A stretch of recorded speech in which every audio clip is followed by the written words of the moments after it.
Hello, আমি রেশমি কোনার একজন স্পেশাল এডুকেটর এবং সাইন ল্যাঙ্গুয়েজ ইন্টারপ্রেটার।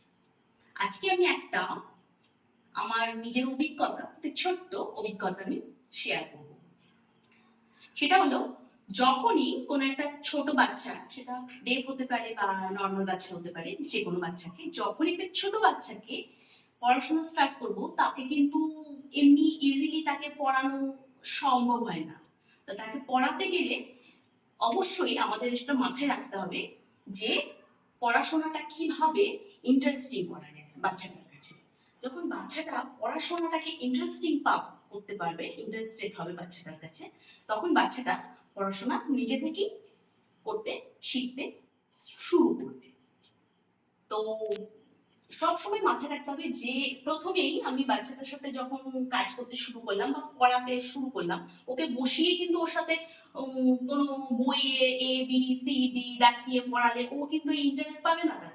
তাতে আমাদের প্রথমে শুরু করতে হবে কিভাবে, একটা কিছু কালার করতে, কালার দিয়ে রং পেন্সিল বা কোনো কালার পেপার দিয়ে পেস্টিং করা, আঠা দিয়ে পেস্টিং, এই সমস্ত দেখলে বাচ্চারা ইন্টারেস্ট পাবে, বা এটা কি, ওরা খুশি হবে। এই খুশি হলে ওরা জিনিসটা আরো শিখতে শিখতে ইচ্ছা হবে। তারপরে আমরা কিন্তু ABCD দিকে যেতে পারি। প্রথম স্টার্টিং এ কিন্তু ওদের ইন্টারেস্টিং বানাতে হবে। সেটার জন্য কালার ড্রয়িং করা, কালার করা, পেস্টিং করা, অনেক কিছু হতে পারে। আর্ট এন্ড ক্রাফটের বিভিন্ন রকম জিনিস জিনিস তৈরি করা হতে পারে। কিন্তু সেটার জন্য অবশ্যই বাচ্চাটা সেটা ইন্টারেস্টিং করতে হবে। ও যখন ওটাতে ইন্টারেস্টিং হবে, সে অটোমেটিক্যালি কিন্তু ওটা শিখতে শুরু করে দেবে। তো অবশ্যই মাথায় রাখবেন, একটা ছোট বাচ্চার সাথে কাজ করতে গেলে কিন্তু প্রথমেই কঠিন কঠিন পড়াশোনা স্টার্ট নয়, তার আগে অবশ্যই পড়াশোনাটাকে ইন্টারেস্টিং তৈরি করতে হবে।